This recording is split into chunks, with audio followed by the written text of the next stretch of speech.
What's up everyone? This is Crypto Chronos. Welcome to another cryptocurrency video. Okay, nag-pump ang Bitcoin ng almost 11%. Sa last video natin,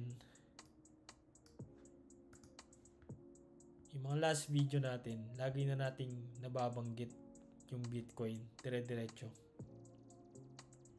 Tuloy-tuloy ang pagpe-flex natin dito. Yan, ang Bitcoin na hindi lang basta currency. Yan, nandito na yung combination that time kung ano ba talaga yung Bitcoin, at the same time technical analysis. Nagtutugma siya.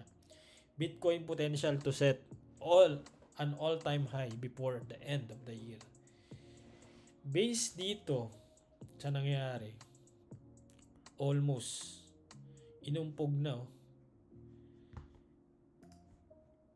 na itong all-time high, pero hindi pa rin siya bumutas kaagad-agad. Alright? At hindi pa ako nag-close ng position. Yun na yung ROE niya, almost 1,513%. Alright? Lagi nating binabanggit yan dito sa mga previous video natin. Ganda ng performance yan. Daddy naman to. Pero ito na ang breakout na pinaka-inaabangan ng lahat. Ito yun. Ang tagal. Almost ilang months din yan. Check natin .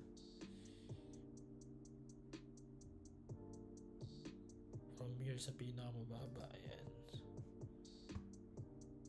Ito. Almost ilang months. Yan, 233 days. Ito ay nung February, March, April, May, June, July, August, September, October. Almost 8 to 9 months before nag-break out itong channel na to. At ito na yung pinaka-inaantay. So dito, nag-entry na tayo sa 64,000. Updated dito sa YouTube pa rin. At sa Telegram channel ko, updated yung mga chart na yan. Kung nasabayan mo itong trades na to, from here, na nag-entry tayo, let's say naka-spot ka lang. So that is 12.4% na yung inangat.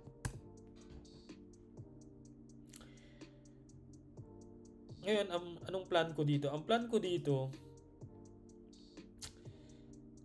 hanggang November 5. Kung ano man ang kayang abutin ni Bitcoin, that's it. That's it na. Out na ako sa position. Pero it doesn't mean na hindi naka-Bitcoin pa rin. 'Di ba? So kailangan may Bitcoin ka pa rin dito. Kasi maganda-ganda ang tinatakbo niyan. Kung susukatin natin ito hanggang dito, sa pinakamababang level na lang, ito yung potential na pwedeng puntahan ng market. Yan. Okay. Almost 121,000. Nothing is impossible, di ba? Pwede mangyari yan. Kasi kilala naman natin si Bitcoin na laging maraming surprise. Okay, now bakit hindi tayo nagte-take profit dito at naka-hold pa rin tayo ng position? Mataas yung volume, at the same time yung breakout talaga dito sa 1 day time frame. Pero punta tayo dito sa medyo mababang time frame. Tanggalin muna natin. Ang target natin dito is almost 80,000. Yan, kung ano man ang marating niya hanggang November 5, that's it. Okay, so yung tinatawag na kailangan may plan ka palagi sa trades. Ano ba yung mga kailangan mong makita dito sa chart. By the way, meron tayo Telegram channel pwede kayong pumasok doon at magtanong na rin. Almost madami na rin yung mga nandun. Kasi nagbibigay ako ng mga insight doon about cryptocurrency, especially kay Bitcoin.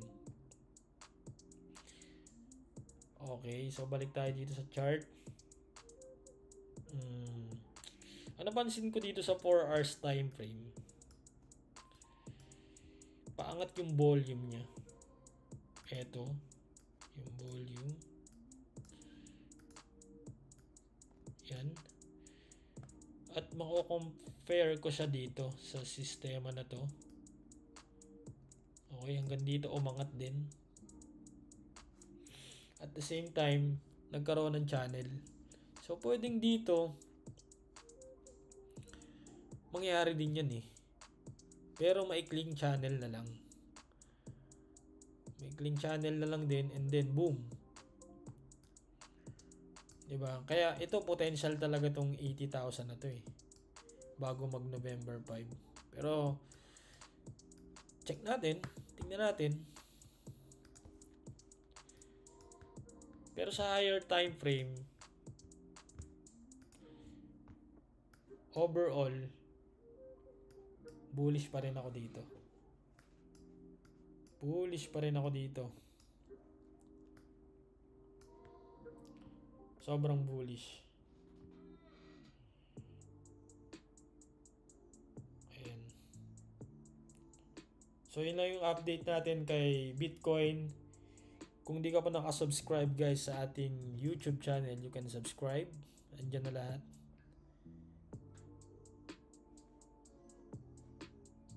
Okay, maraming salamat sa inyo. See you again sa next video natin. At tayo ay magte-trade pa. Let's go.